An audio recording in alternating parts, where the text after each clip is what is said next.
I have some time with my son alone. So Gary's father went into one room where they willed Gary, and he prayed to God. And he said, if you will give my son back his life, or let my son live, we will serve your children for the rest of our lives. Now that was a pretty bold statement for Gary's father to make, to commit Gary to something of which he had no knowledge.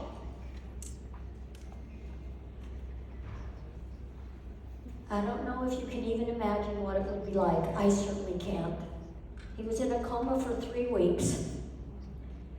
He was in and out of amnesia for a month after that. But he was told that he would never walk again. He had only the use of his left arm. He would never walk again. You look at this spine. Look how those vertebrae are cutting into the spinal column. Can you imagine what kind of pain he must have been in? Look at the bottom part. Look how scrambled all the vertebrae are. The first time I saw an x-ray of the back of Gary's neck, it looked like scrambled eggs. You couldn't tell one vertebra from the other. And the more feeling he got back in his legs, the greater the pain increased.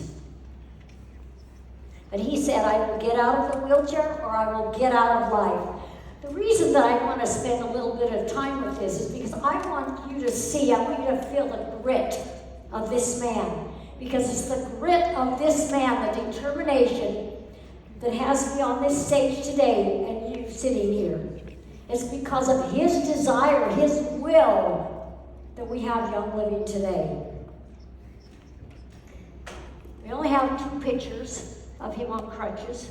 I asked him why. I said, why didn't you have any pictures of you in the wheelchair? He said, I don't want any memory of it. I don't want anybody to ever see it. It was tough. He was in a wheelchair for almost 2 years. And his father built those rails, they have in the hospital that people hang on to learn to walk again. Built him a rail out of logs. And every day he went out, he would pull himself up, and he would drag himself back and forth, and back and forth, and back and forth. He was determined that he was going to walk again.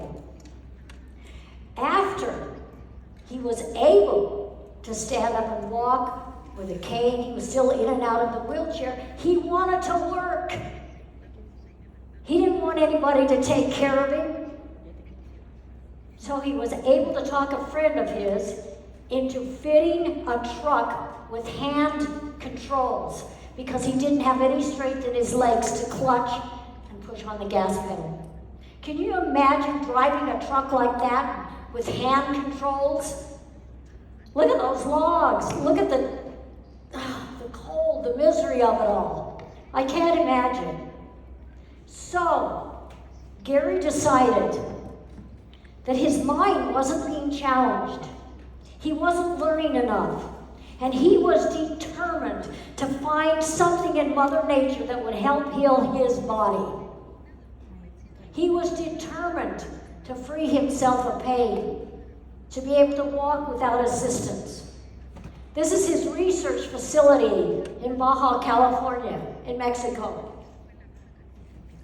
And he said that he had everything so arranged that he could go from room to room to room with as little walking as possible, and no one knew how difficult it was and how much pain he was in. And you can't see it in his face, but you can see a solemnness there. There's a determination, a desire to know, the search, the quest for knowledge. He read about someone learning how to detect disease through a blood analysis, through light and dark field microscopy. He went to Germany. He studied with the doctor there, and he was still in the wheelchair. But he became so proficient with the blood. It's really magnificent what he learned and what he was able to do. And when he had people come to his little facility and he'd take them off of sugar and all that stuff that we don't eat, right? And they'd come back on Mondays, he could look at the blood and he'd say, why were you eating sugar?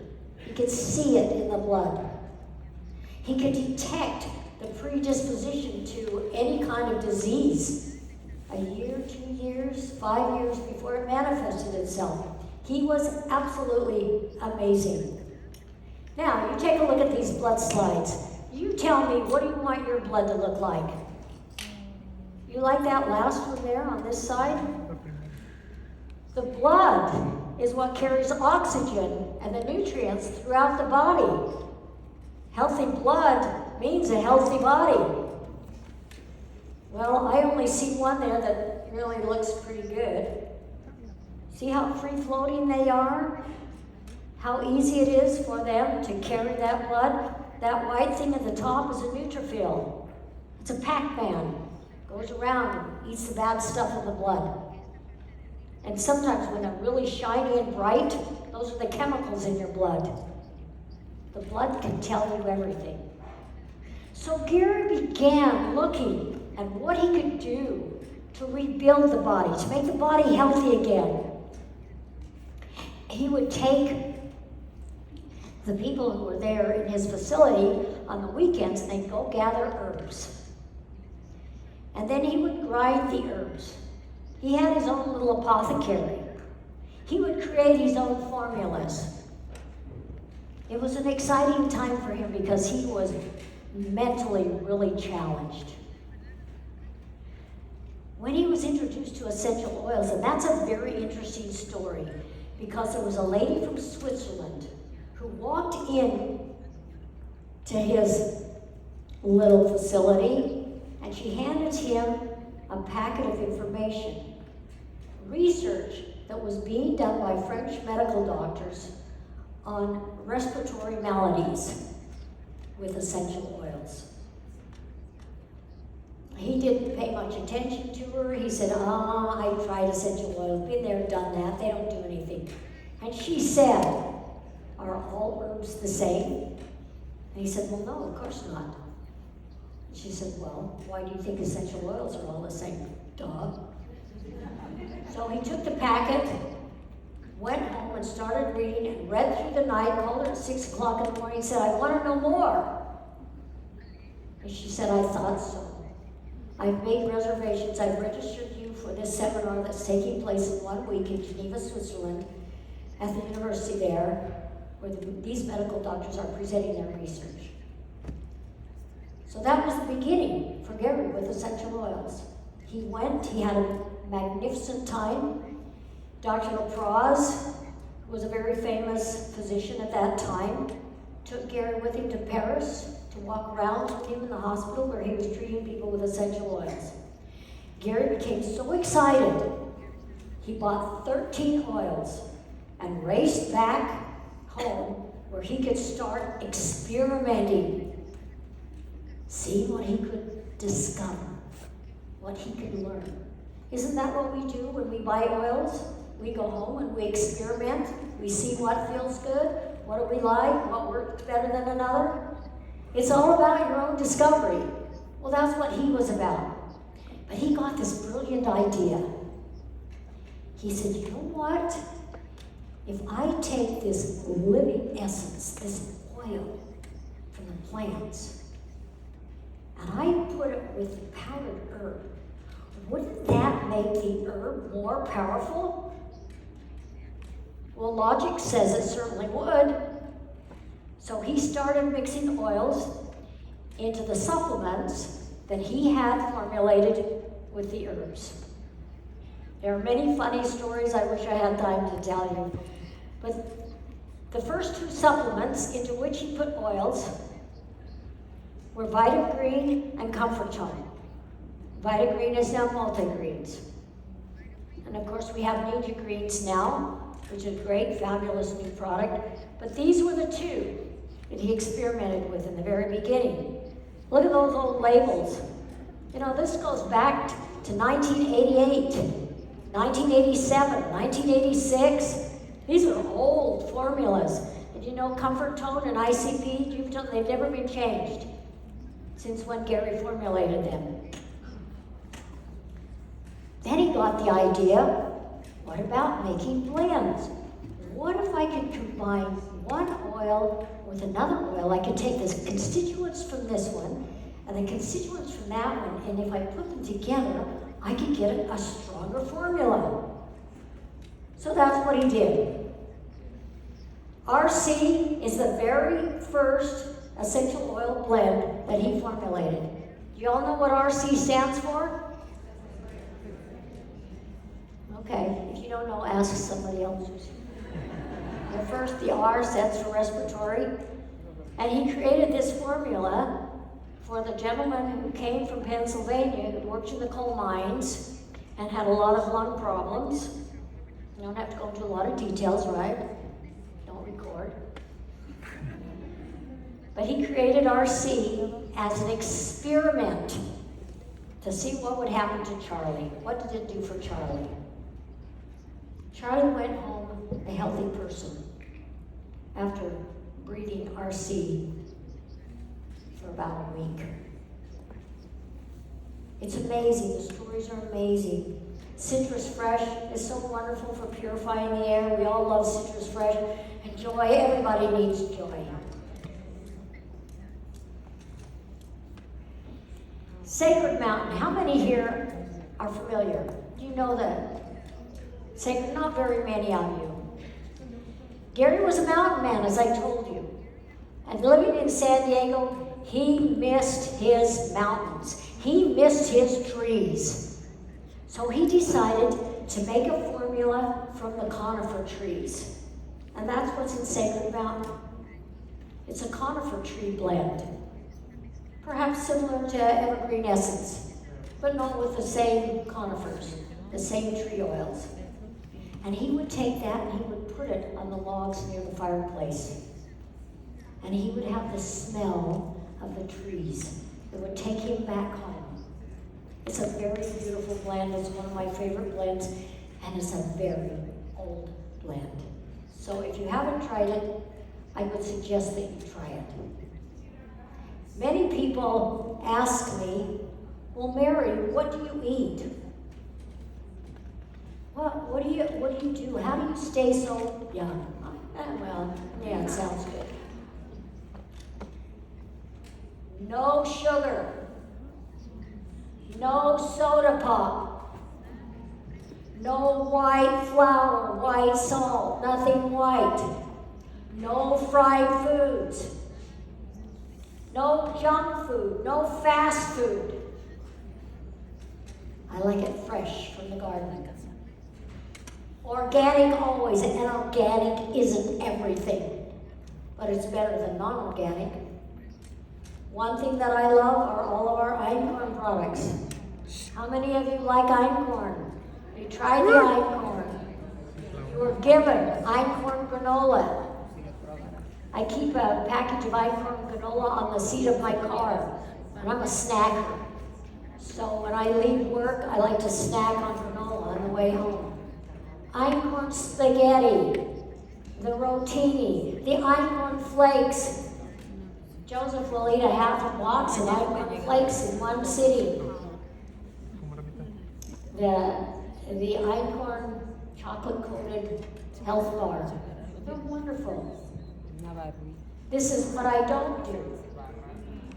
What do? Do you eat any of that stuff? Are you guilty?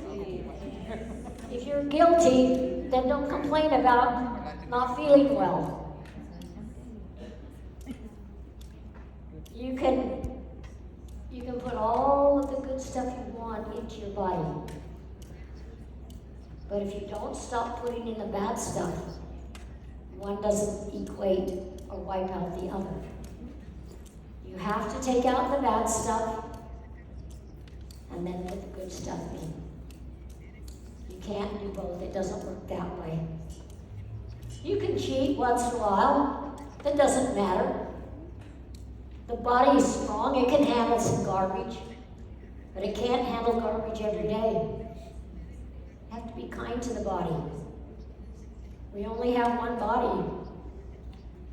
And how you take care of it will determine how you live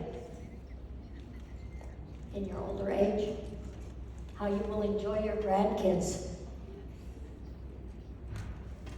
How many people do you see walking with canes in wheelchairs? I'm astounded at the number of wheelchairs waiting for people when I walk off the airplane. I said to Jacob when we flew up here, there must have been, 10 or 15 waiting for people. And I said, the day that I have to sit in a wheelchair, I don't want to live. If I have the ability to take care of my body, I'm going to take care of my body so that I can live the same way I live today, to the end of my days. There are always exceptions. Always. There are accidents.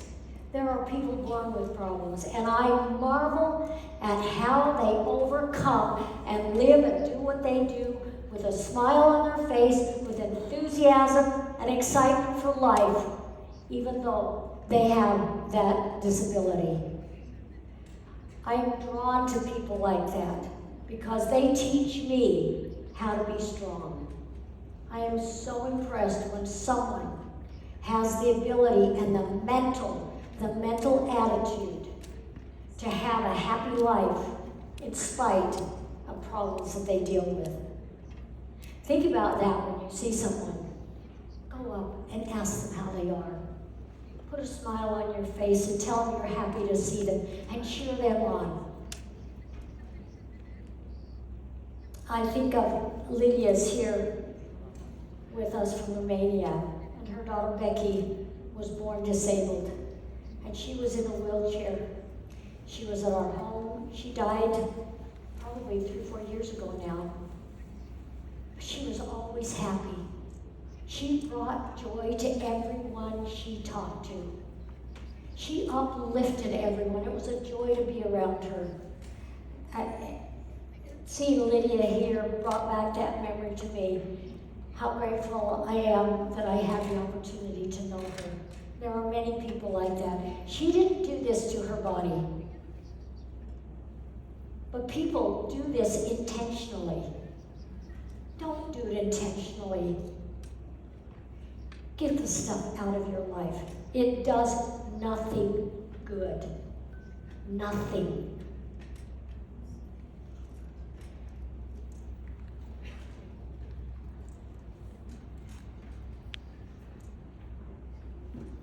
This is behind the old building that was 20 minutes from this hotel here in Spokane.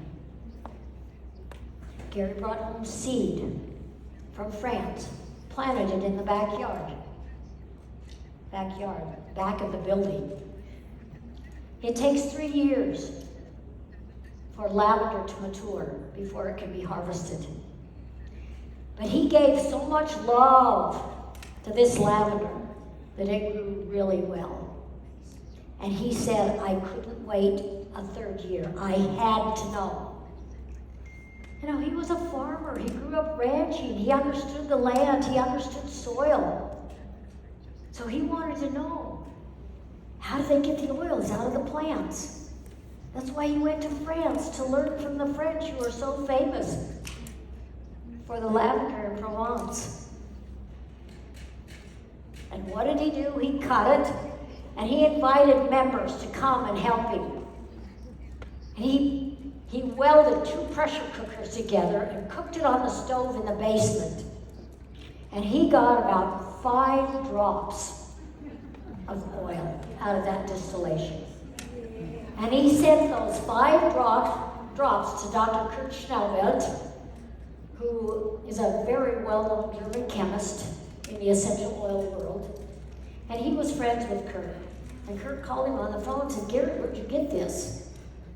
He said, well, I distilled it from the plants that I grew in my backyard. He said, nah, come on. He said, no, I really did. He said, this is the finest lavender I've ever seen. That's all Gary needed to hear. And he was off to the races. He knew he had to have his own farm. And that farm you're going to see tomorrow.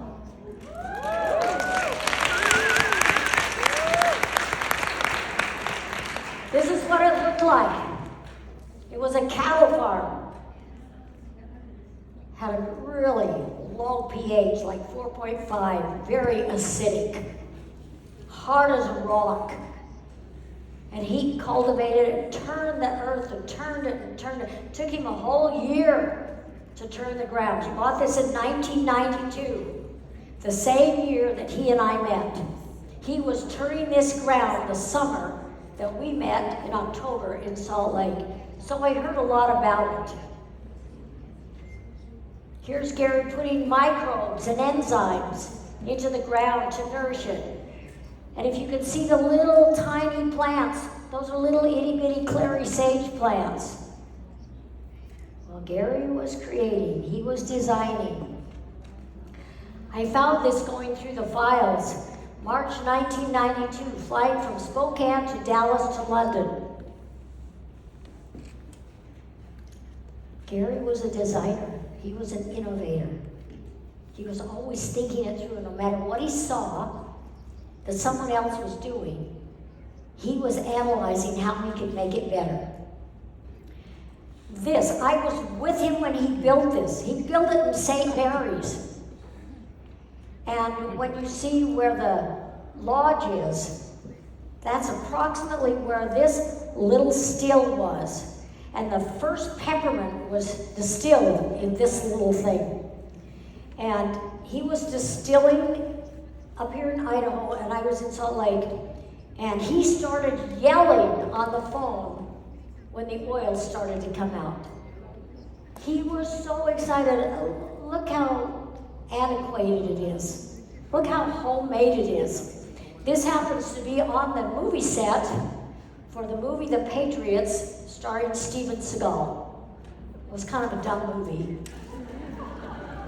But Steven was really interested in what Gary was doing, and he and Steven became friends. And Steven asked Gary if Gary would bring up his little distiller, and he played the part of a country doctor. And if there's anywhere you could even find the movie, you can see our bottles of essential oils on the desk in the doctor's office. It was a lot of fun. Here we are irrigating with PVC pipe. Oh my goodness, it was so hard. Can you imagine picking those pipes up full of water? Oh, they were so heavy. And here we are harvesting by hand. Imagine cutting with a sickle. Oh, it was so hard. Look at them. Here they are moving by hand, the pipes. There's the clary sage. It grew so beautifully in St. Mary's. Here's Aunt Carmen. She was out there in the field gathering. I was with her. I probably took that picture. Gary built this old planting machine because doing it by hand was so laborious, it took so long. That's me on the end in the blue shirt. And if you look at the wheel, it's an old hub from a truck. Whatever was there, whatever worked, that's what he did. Here we are pulling out the flowers from the clary sage to save the seed to plant the following year. This is a very funny story with the thyme. It was up on the hill, and Gary and I walked up there, and he said, you know, this thyme it doesn't look all that bad, but it doesn't look like it's growing. I can't figure out what's going on up here. He reached down and picked it up, and it didn't have any roots. All of the gophers were eating the roots at the time. So one morning he went out and he talked to the animals, and Gary did that a lot. And he said, you know, I can understand that you probably like my thyme, but I need it more than you do, so I'd really like it if you would go to the neighbors. I'm sure he has something better there. And you know, the next day they were all gone. And he was talking to his neighbor, and his neighbor said, I can't figure out why I have all these gophers in my field. And Gary said, well, just have a talk with him and tell him to leave and go somewhere else. Never told him what happened. Peppermint. Oh, it was so beautiful. And it grew so well in St. Mary's. When you get there tomorrow and you see how the heel slants down, kind of at the bottom, and the road is over here on this side, where you can see the ground that doesn't have any peppermint. Well, I'll tell you in a second. We have a lot of rain in St. Mary's, and it's cold, and peppermint doesn't like all the rain, and peppermint likes the sun. And you know what happened? It all went moldy. So we gave up on peppermint. Clary sage. Right now, I think there's Melissa growing there. I don't know, they've changed things around a little bit. I haven't been there for a while. But as you come up the hill tomorrow, you'll come up the big hill. It's kind of windy like this, and then you'll see the distillery, and then it goes down, and then you come back up. And as you come back up that hill, as soon as you can see the field, imagine driving up that hill at let's say 9 o'clock at night. It's dark. And your headlights are shining out over the field, and 200 eyes are looking at you. Imagine that. You know what? The deer love clary sage. They love it. It's an aphrodisiac for them. But that wasn't the idea. We weren't growing clary sage for the deer. Gary did everything he could to keep them out of the fields. But they knew that they were safe with Gary, and they wouldn't leave. I mean, he had these big propane guns making all kinds of noise, and they just look up in surprise, go back to eating. Oh my gosh, it was frustrating. So we gave up on clary sage. We planted 100 acres in Mona. We couldn't fight the deer. Now, Gary could build anything. And I remember when he built this, I was standing at the top of the road and he was down the hill and I watched him. And he was so engaged, engrossed in cutting, welding, and he wanted, you could see the forks on it. It was for picking up this. This is tansy. And we love tansy. I think Gary's the one on the tractor.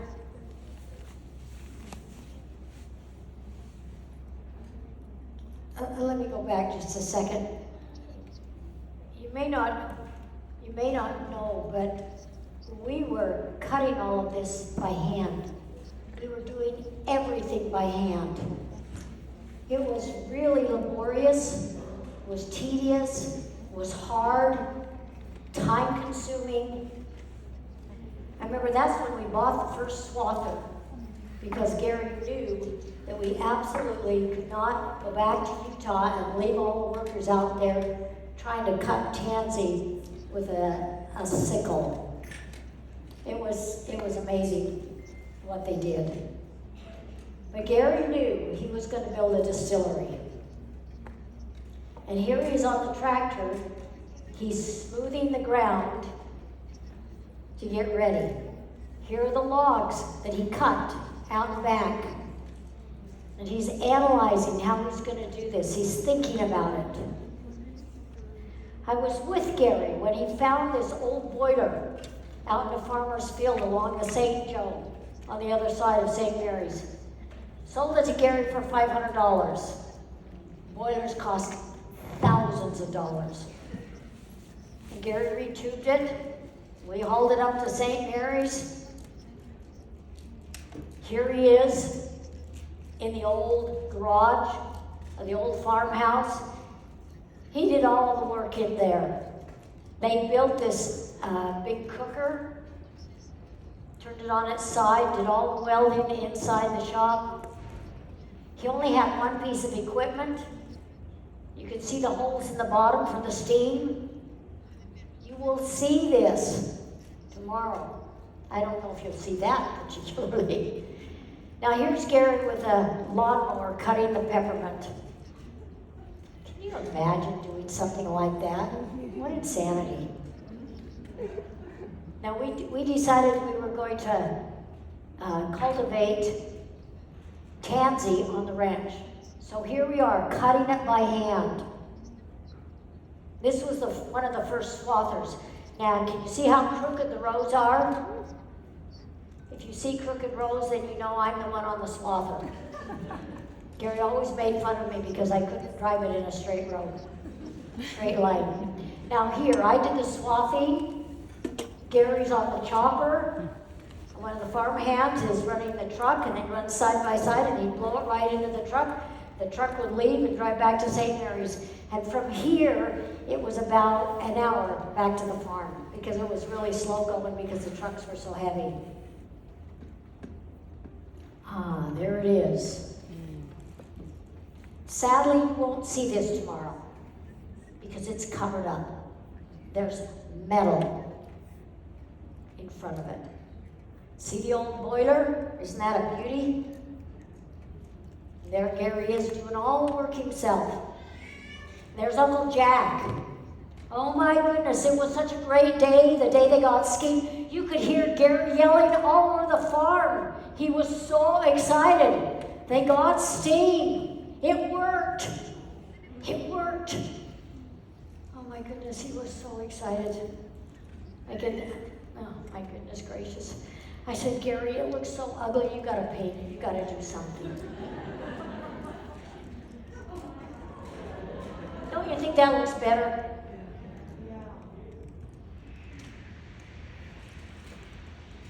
Again, the only piece of equipment he had to lift the straw out.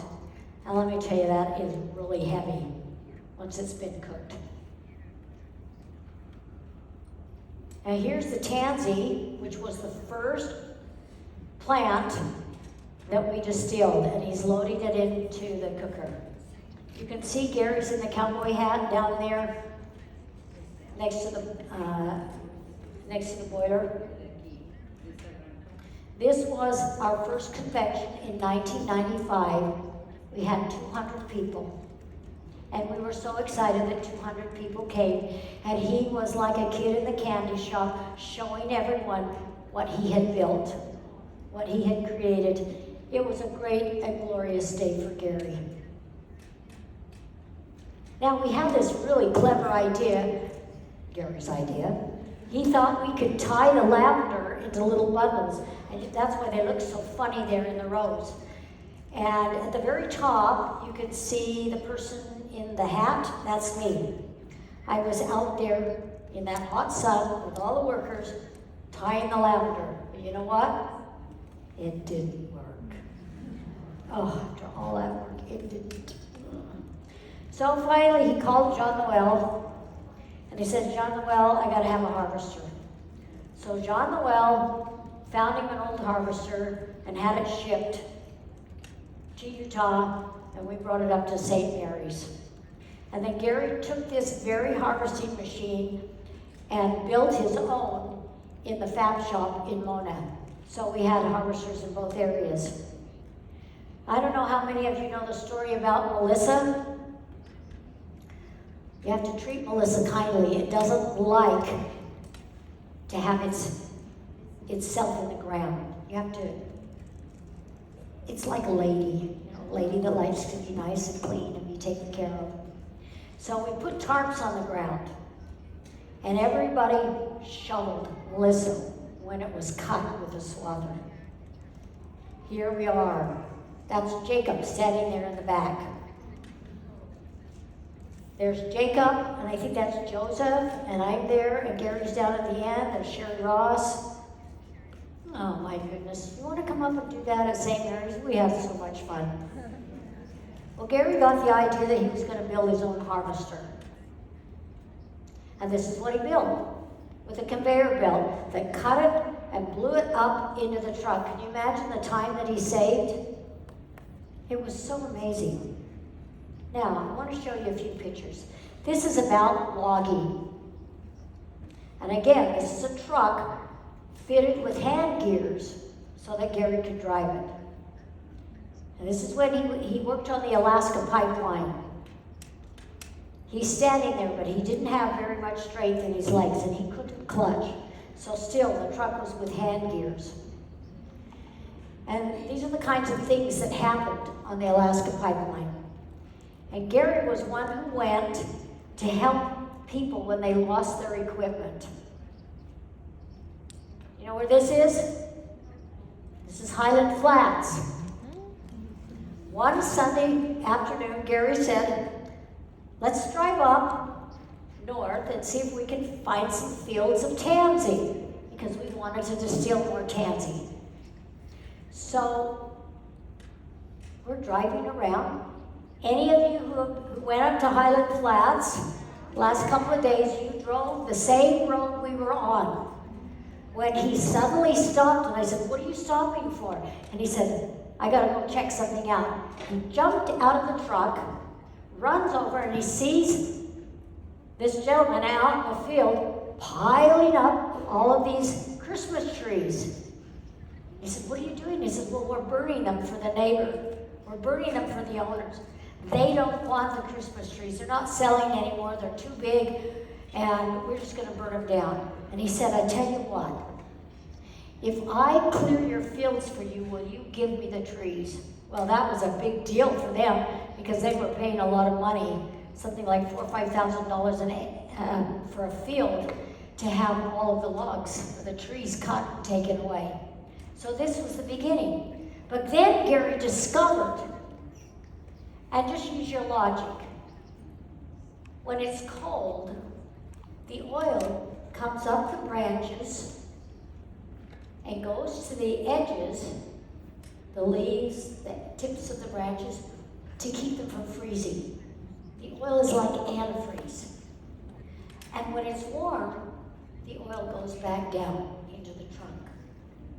So does it not seem logical to you that we would get better oil or more oil when it's cold, when the oil is in the branches? Of course. So that's why we harvest in the wintertime.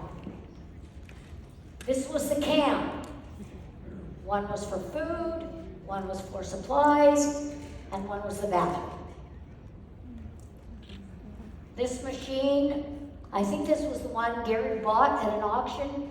It's like a $130,000 machine, and he bought it for $5,000 at the auction. The reason it didn't sell is because nobody knew how to operate it. But he was a logger. He knew logging equipment. Here we are blowing. He got smart, blowing it into the truck, and then the truck would take off and go to St. Mary's. Here's in one of the tents. We had people volunteer to come. These are all, I think everyone that I see is a volunteer. That's Scott Schuler right there in the front. Eldon Metal, Gary's there at the back.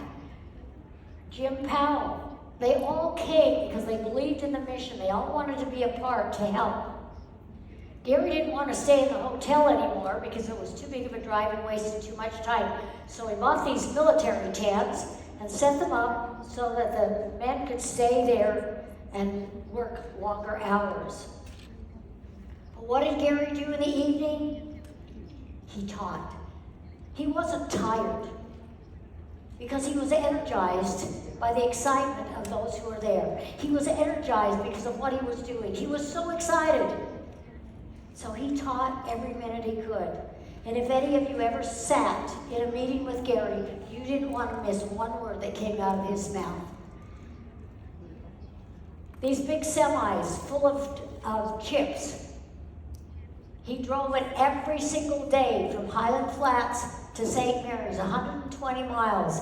Chains, had to take them off, put them on, 6, 7 times during the trip. Sometimes a trip that you could drive in an hour and a half to 2 hours was a 12-hour trip.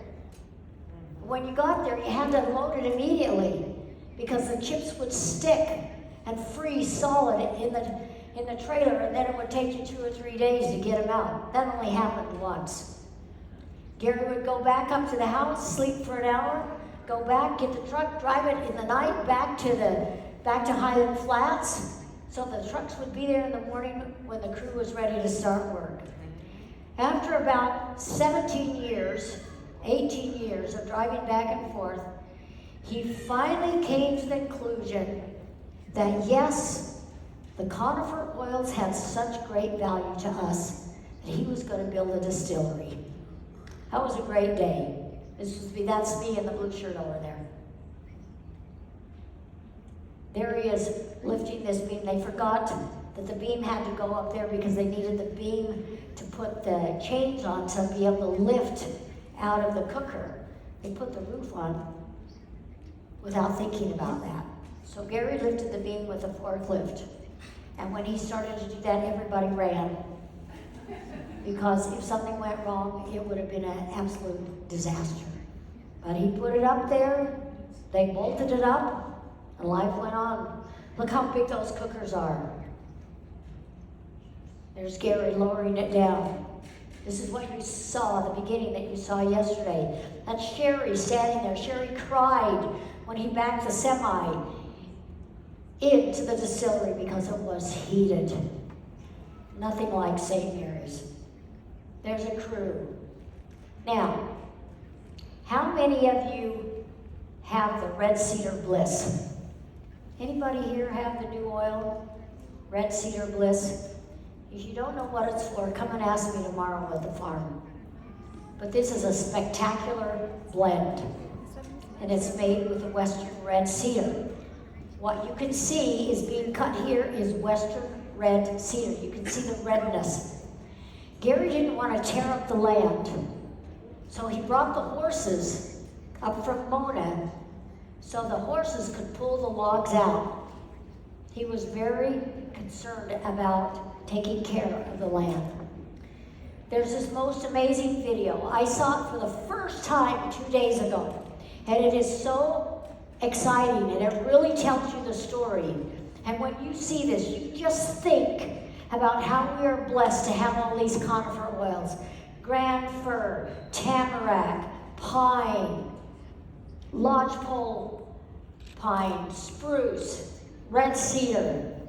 It's no easy task to extract the oils from these trees, but this is amazing. So let's watch this.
We came up from Mona, Utah with the horses to bring them up to the harvest in Idaho. I like working with horses because you never know what to expect. They really unpredictable, and when you think everything's going good, it can go wrong in a hurry. And it's just exciting and surprising.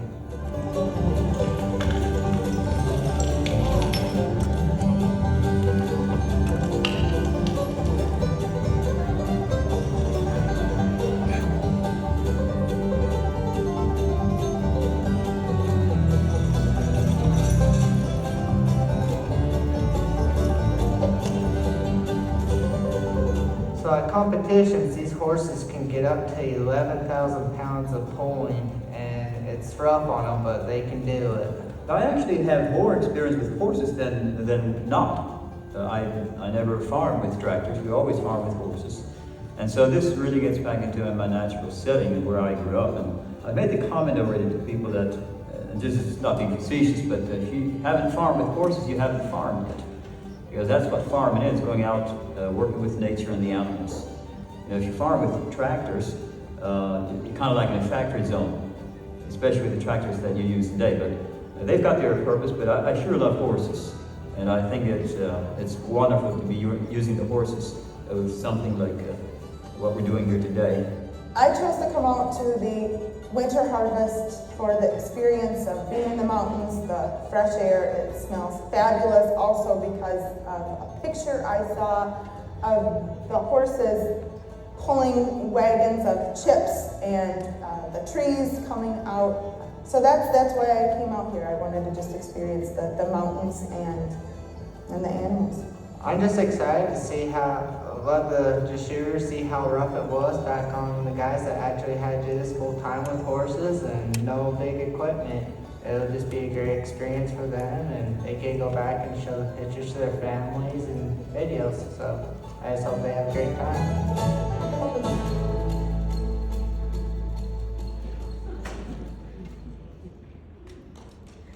Anybody want to come to the harvest?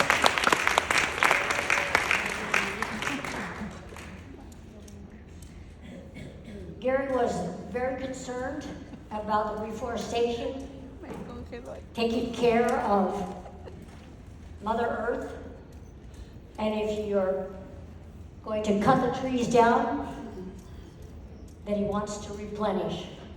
And so he started this reforestation project. And anybody here been up here in the spring to plant? It's a pretty exciting time. Here he is. One year we planted over 80,000 trees. Here he is with the boys. I was asked, I thought I could do a question and answer, but the questions were so random that I thought I put it together in kind of a presentation to really let you see what our lives are like, what we do, and to answer your questions with that. Aww. September 2nd, 1994. It was a great day. Our boys, Jacob and Joseph, were a part of everything that we did. We never wanted them to feel like we were leaving them for Young Living. So we always took them with us. So they don't know anything but Young Living. So I'm just going to show you a few pictures. Is that not the cutest little boy you've seen? Jacob, you probably don't even remember this, but he was having a good time with Dad. Down in Ecuador, we got stuck in the mud. There's Jacob trying to help. The lady in the pink shirt is Tamara Packer. I'm driving the truck. Joseph is next to me, and Gary and Jeff are giving directions. Man. This is the Palo Santo forest. Sometimes, well, most Sundays we went up there and we had our little church service. It's a very beautiful, sacred place. Wonderful spiritual energy there. Very invigorating. Did the boys have fun? I think so. They learned a lot.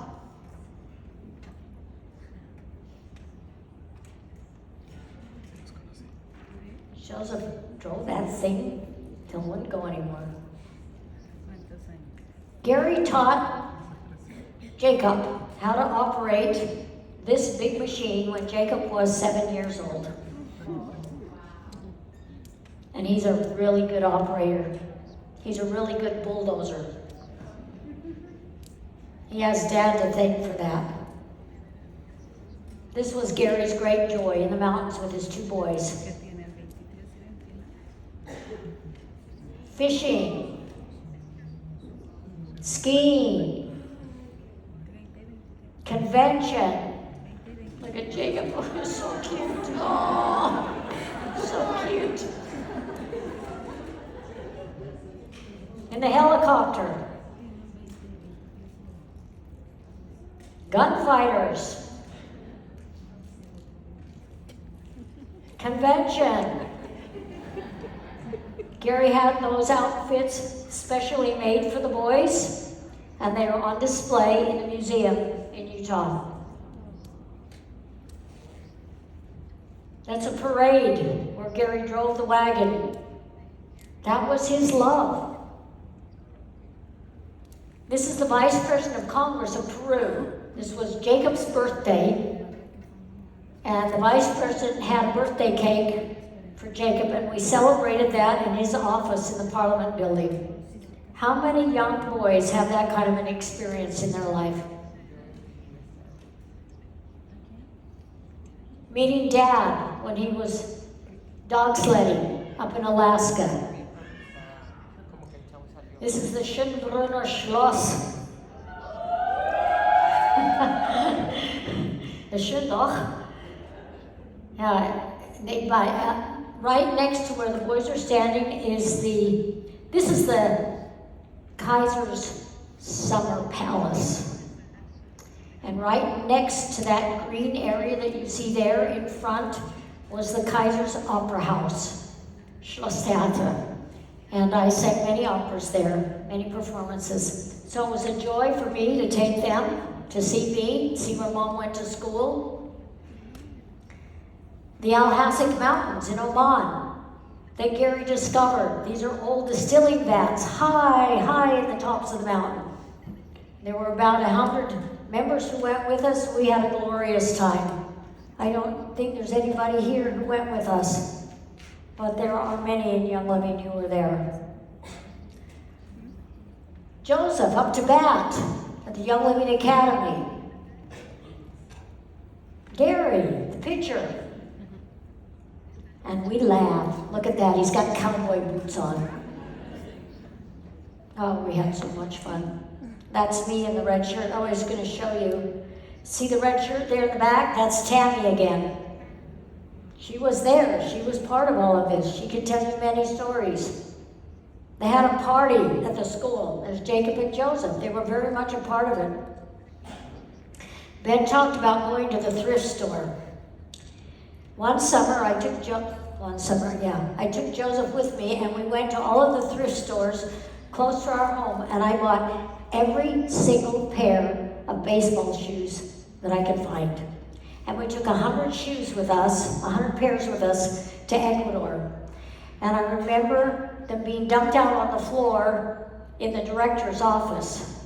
And you know that we had exactly the right number of pairs of shoes so that every child who needed new baseball shoes had a pair. It was amazing. You know, Gary was so loved by those children. If we drove to the school, the word went out and the children just raced out the front door and they would jump all over Gary. They would hang on to him. It's like if they could just feel his energy. Oh, they loved him and he loved them. And to this day, they put on plays and do all kinds of things to perpetuate what Gary created for them. They know that that which they have is because of him. He's a great legacy for them. Oman, when we did the documentary on the Frankincense Trail, boys are learning to sword fight. The pigeons at the castle in Simeon.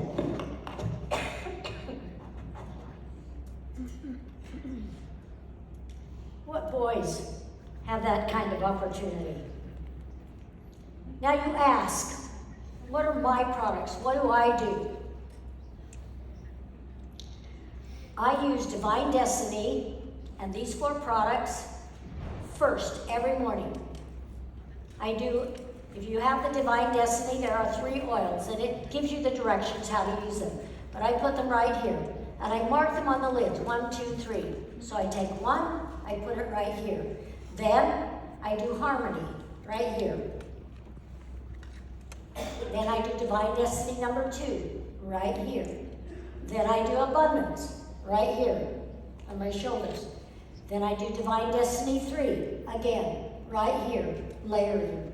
Then I do Rosewood, bottom of my feet, both feet. And then I do white angelica on my shoulders. And I wait a little bit, and then I put sacred frankincense on the back of my neck, and I take the leaf, and I rub it on my arms. Every single morning, that is what I do. And if I don't do it, I feel like I'm missing something. Oh, I forgot, Gary's light. That's the other one. I put Gary's light right here. I carry Gary's light with me. I don't know. I'm connected to it somehow, for some reason. This was the original guardhouse. And Gary decided to have some fun. So we put a sign up that says, Mary's First House. I had many members who come to Ecuador, you will see it, it's still there. They say, oh Mary, how did you survive? And my response was, well, I didn't. And that's my house. That's what Gary built for us down in Ecuador. It's so beautiful. Those are all the ylang-ylang fields. And then Nova Vita, I hope you come to Nova Vita. It is a first-class spa in the jungle. And when you're there, it's like you are so far away from civilization when it's really just down the main road. But it is very beautiful. It's wonderful to come and do raindrop, massage. There's Karen Malone in the hot tub. We use the floral water for the hot tub. Chocolate masks. If you want to take a picture so you can know how to get in touch. You've been given my book. I saw that in the packs. I'm really glad they did that. I'm telling you, there is not one word that's made up in that book. Every single thing you read is exactly as it was. Gary was such a colorful person. I didn't have to make anything up. I don't know how much time I have. I'm kind of lost. And I can stop now? No? You want to sit for a little longer? Yes. I'm going to tell you a couple of funny stories. When my father was in chiropractic school in Davenport, Iowa, we lived in the barracks, student housing. Doesn't that look like top of the line apartment building? No, it was something else. But every single student who lived in the barracks was given a piece of ground for a garden. And when my dad would come home from school, and he'd get home, he had a part-time job after school, he'd come home like when it was dark. And my sister Aline and I would follow him down to the garden and watch all the fireflies, and oh, it was so exciting. And we'd help him water. Well, everything grows fantastic in Iowa. And so these are the radishes out of our garden. And we had so many that I decided that we should go selling them. So we packed them in a little wagon, and the three of us, well, basically it was just Aline and I who went. And we go from door to door in the barracks seeing if people would buy our radishes. Now, who could resist buying radishes from a couple of cute little girls like that, with that kind of determination? I don't know, that was just something within me. If I had something really good that I thought somebody else would like, then I want to share it. My pride and joy are my boysenberries that grow in my garden. And I picked about 8 bags. I picked a bucket full and bagged them all, and I took them to the office day before yesterday, and I left them. Ben wasn't there, he missed out, Jeff missed out, but they're in the freezer, in the kitchen, and if you want one, there might still be one there when you get back home. But I wanted to share what I had because they are so divinely delicious. I wanted people to enjoy it. But it goes back to my personality of just wanting to help other people, wanting to do good for someone else. Young Living is built on godly principles. What are those principles? Honesty, integrity, kindness, caring, love of God, doing what's right, being of service. That's who we are. That's who you are. We have a mission to take the power of God's healing plant kingdom to the world. When you know that, how can you not share? We talk about enrolling people, bringing more in. How do we bring more people in? I think it's more about learning what to say. What's the verbiage? If people think you're trying to sell them something, they're resistant.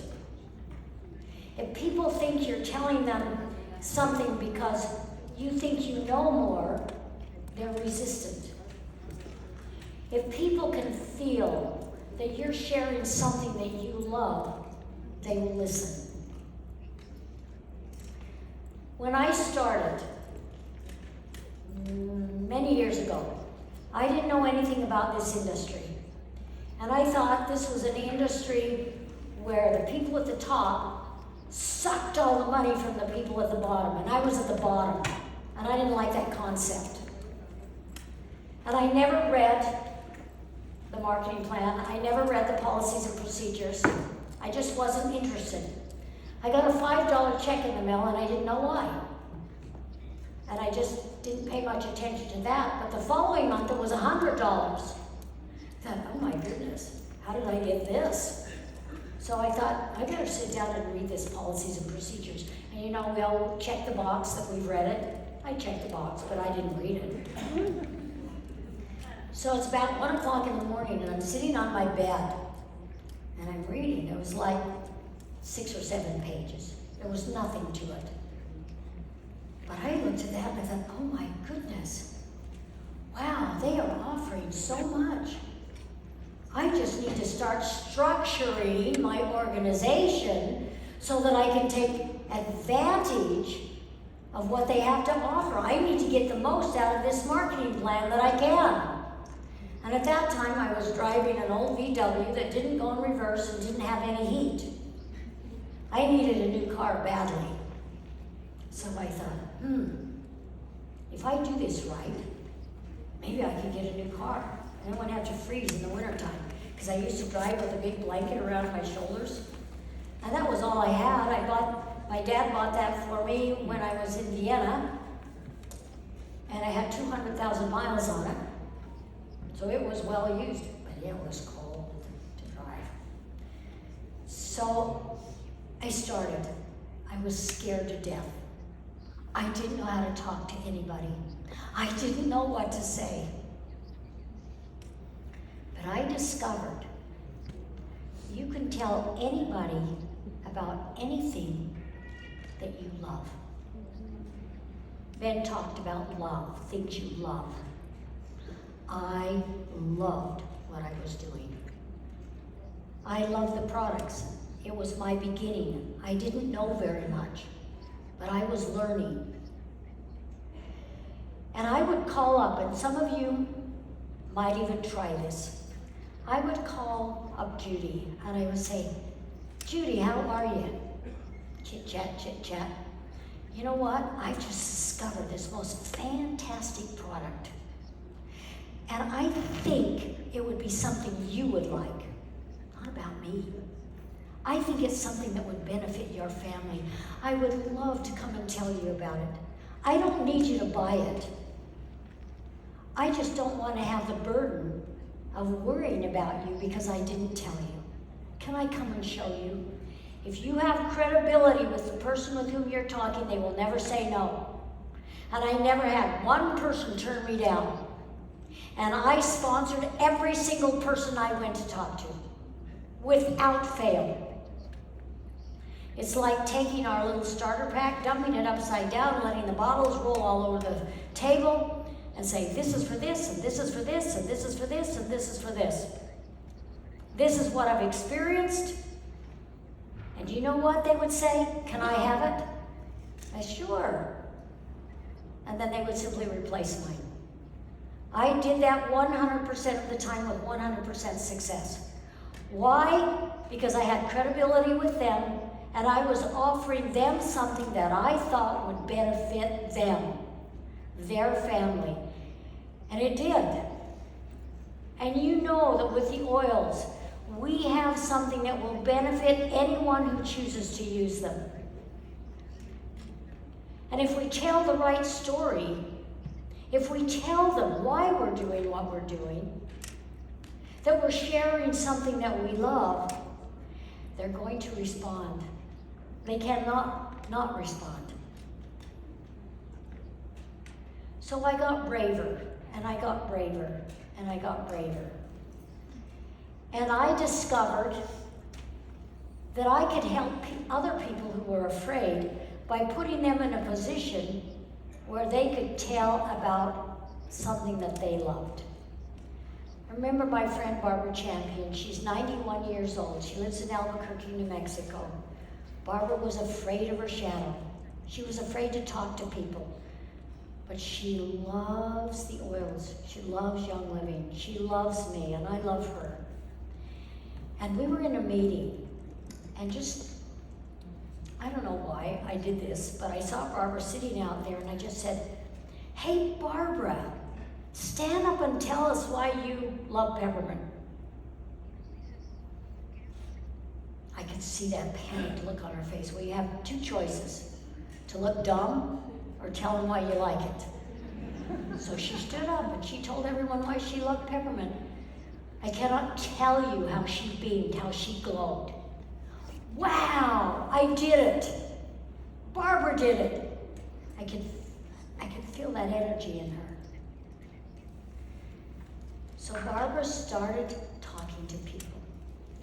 She stood at the door and she greeted people at meetings. She never did that. The last time I was with Barbara at a meeting in Albuquerque, it was her meeting that she organized, that she conducted, and she spoke standing in front. What a glorious experience that was for Barbara. And the reward for me was to see that she achieved something she never thought she could. It is so fun to watch people grow and develop and discover their talents. Everyone has talents. Everyone has power within themselves. They just have to find that power. They just have to have that discovery. And you're the leaders here. And some of you have large organizations, some of you have small organizations, some of you are just starting. It doesn't matter. You focus on one person and you help empower that person to go out and speak. Just get them to talk about why they love the oil, why they love what they love. It's very interesting how people respond when they first smell the oils. It's fun to be somewhere, you take the oil out of your pocket and you're going like this. Of course, everybody smells it. If you're standing in the checkout line, surely somebody's going to say, what's that? Ooh, that smells good. Well, there you go. You're into a conversation. It's not about selling. It's about expressing how you feel about something you love. Selling and sharing, for me, there's no difference. When you sell something, you get paid for it. When you share something, you get the emotion of it. You get both. But I've never seen any difference as far as what you physically do. I remember people used to think, oh, these oils are so sacred, we don't dare sell them to make money. Well, that's pretty ridiculous. And when Gary stood on stage on one of the cruises, and he talked about the power of money and what you can do when you have money, it's like we exploded. It's okay to make money. It's what you do with the money that counts. Money is the medium of exchange in our world. Everyone needs money. How do you think we build the farms? We don't build it from thin air. How do we help our children at the academy? How are you going to sponsor a child?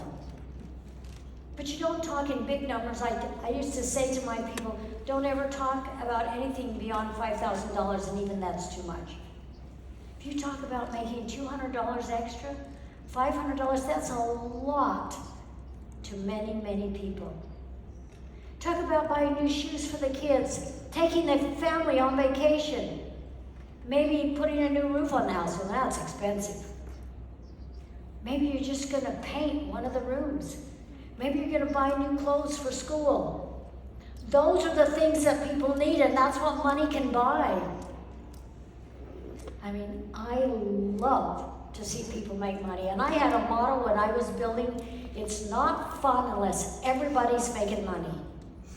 And when I sponsored someone, I took them on as my personal responsibility to help them be successful. I wanted them to feel the success of what they created because I was there telling them they could do it. You know, some people have an innate feeling about what they can do, and other people are afraid of that feeling. It's there for everyone, but some people live in such denial. And if you grew up in an abusive home, if you grew up with parents or one parent, or wherever you grew up, and they always said, oh, you're stupid, you're dumb, you don't know what you're doing. I have a friend who has a son who's 40 years old. And today he hears voices in his head. He's running because he thinks people are after him. But he was so abused by his stepmother as a child that he was escaping. And in his desire to escape, he created a whole other life. He created different people. And he doesn't know what to do, and he wants to change his life. So I was talking with this friend, and I said, well, you know the oils. I don't really quite know where you should start, but why don't you start with inner child? And he said, oh, Mary, I have that bottle here at home. And I said, well, rub some on the bottom of his feet and see what happens. He felt an immediate change, an immediate response. And now this young man is devouring the EDR, devouring anything he can about essential oils, and he carries inner child around in his pocket. And every time he feels heavy, sad, he puts the oil on. He's trying to quit smoking. So he puts a drop of thieves on his tongue. Well, you know, thieves doesn't taste so great. So I'm sure he's going to cover up a lot of desires. There are some, I don't have to tell you, you all know that. I mean, you're seasoned users. You know what the oils are for. You know what they do. You know what the products do. I've been promoting the kitchen table for so long. I built my little business in the beginning sitting around the kitchen table and doing little meetings in the living rooms. I didn't do anything else. I was scared to death to do a big meeting just because I was uncertain that I could say the right things to people. You know, I stand here, I don't know if I'm telling you anything that's of value to you. But I believe that if you can understand where I'm coming from and how we built Young Living, that it will give you a sense of the greatness that you have in your hands. You can do even greater because we did all the hard work.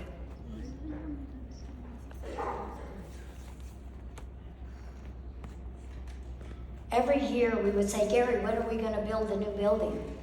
They'd say, oh, sometime. I don't know. We have to put the money into the farms. Year after year we said that to him. He started drawing the plans clear back in, I don't know, 1993, 94.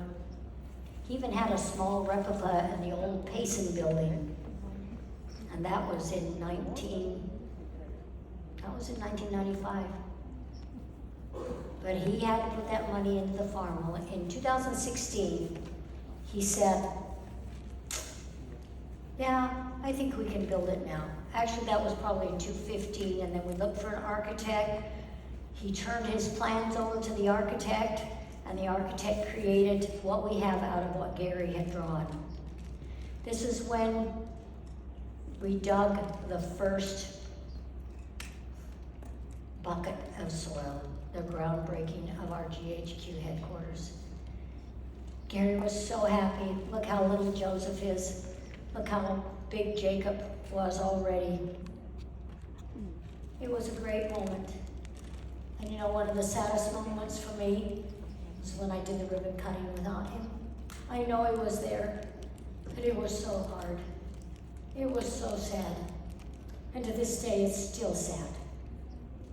But I think we've moved beyond that time. I get messages in my head, Mary, you can do it. Mary, it's okay. Mary, you have great people to work with. Mary, we have great members. Just let them know how you love them. And let them take that message to those with whom they work, those who they meet. We are a family. We call ourselves the Young Living family. And I like to think that as we work together, we become connected in a heartfelt way. The goal is the same. We walk different paths. We do it in different ways. But it's our desire to meet in the same place. Tomorrow we'll meet at St. Mary's. And it'll be a glorious experience for you. This was the beginning. This is where Gary learned so much. He did so much experimenting. He would go to the distillery, he'd listen, he'd put his ear up to the cooker. He'd watch the flow. He'd come back to the house and sit down and start drawing. New drawings, changes he was going to make. He made so many changes, and those changes spread to the other farms. I was asked, which is my favorite farm? I don't have a favorite farm. They are all so very different. And all of my experiences are so very different with each farm. I can tell you so many stories of every farm. It's unending what we have experienced as a family. But the boys were always with us. And I asked myself, what two little boys would have grown up with such vast experiences that make them who they are today? Joseph was accepted at the University of San Pablo in Madrid, and he's playing soccer. His dream is soccer. But he says, Mom, I'm only going to be there a year because I want to come home and be with you, and be with Jacob, and be part of Young Living. He has big ideas. He's got a big personality. I actually think Jacob's probably enjoying it a little bit with Joseph in Spain, because now he doesn't have to listen to this bigness all the time. But I'm very proud of Jacob for what he's doing. He has so much of his father in him. He's speaking so well on stage. He speaks from the heart. He cares about you. He has a lot of interaction with all of you. He knows more of you by name than I do, because he's on social media. I am not. I refuse to be on social media. If there's something I need to know, I have plenty of people who will tell me. But I'm thrilled to see our two boys grow up in Young Living. It was interesting, we'd walk in the door at convention when they were little, and they would just take off running through the doors. And I would never see them. I never knew where they were. And I'd turn around and I'd see them sitting on the laps of some of our members. They were so engrossed. They love you. They want to be with you. They want to hear your stories, and they want to help. Jacob always wants to help. He's a problem solver. And they both think their mother's too old-fashioned. I can't help it. I am who I am. But I built this from the bottom with Gary. He absolutely was the brains behind it. He had the gift. And he gave us that gift, for which I am very grateful. I wouldn't be here were it not for Gary. I wouldn't be here for what I experienced perhaps with burning the skin on my eyes. It's all a beginning, and it's what we do with it. It's where we go with it. And it doesn't matter how fast you go. But go with a spirit of peace, of happiness, of love, the Spirit of God that resides within each individual. And share that. And there are millions of people out there who know there's something better. The world doesn't want the drugs, the toxic chemicals, allopathic medicine. They're looking for something from Mother Nature. They're looking for something better. You know, you have the answers. You are the ones. I'm only here, I'm just talking a lot. But you're the ones out there in the field. You're the ones connecting. You're the messengers. You are the most important. Believe me, you are the most important, because if you don't talk, that person who's waiting around the corner, knowing that there's something better out there, is going to lose out because you didn't have the courage or take the time to talk to them. It's a responsibility that we all have. It's true, I love to come to Gold Club. Gary and I love to be here. We love to be in St. Mary's. But there's an excitement that I feel. I can feel your energy. I can feel your love. And I tell you, I love all the different cultures coming together. And I hope that you intermix. I hope my German friends, my Austrian friends, get to know some of my Malaysian friends, my friends from Mongolia, my friends from Singapore, get to know my friends from LATAM, my Canadians, get to know my German friends. It's fun to share cultures. It's fun to hear something new, hear how somebody else does it. And we're all so different, but your goal and your path is the same. I love you all. I truly am filled. I don't know how to express it. It's like I can feel Gary's energy. I can feel what he felt for you. I can feel that energy that drove him to do what he did, no matter how hard it was, no matter what the challenge was, no matter what the solution was. He always found it. He never turned his back. He never walked away. He didn't turn around and go home because the air quality was bad. He didn't go home because there's a fire burning 100 miles away or 10 miles away. If there were a fire burning, he'd be running there to see how he could help, who he could help. He looked adversity in the face and said, how can I help? I have that same inner energy. Jacob and Joseph have that same inner energy. I feel that from those with whom I work, from Ben, from Jeff, Prasad, John, Kelly. I can name them all. There are so many, and they are so dedicated.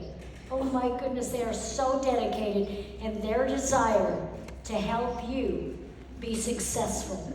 Because if you're not successful, they are not successful. Young Living is not successful. Which means we are letting that higher power, that higher source down. And I'm not going to be deficient in that arena. I'm going to give 100% no matter what I do to make your life better. If I know that I can do something that will help you, I'm going to do it. And that's my commitment to you. So I look forward to seeing you tomorrow. We're going to have a great time. The sun's going to be shining. The temperature's going to be great. And we're going to have a glorious time together.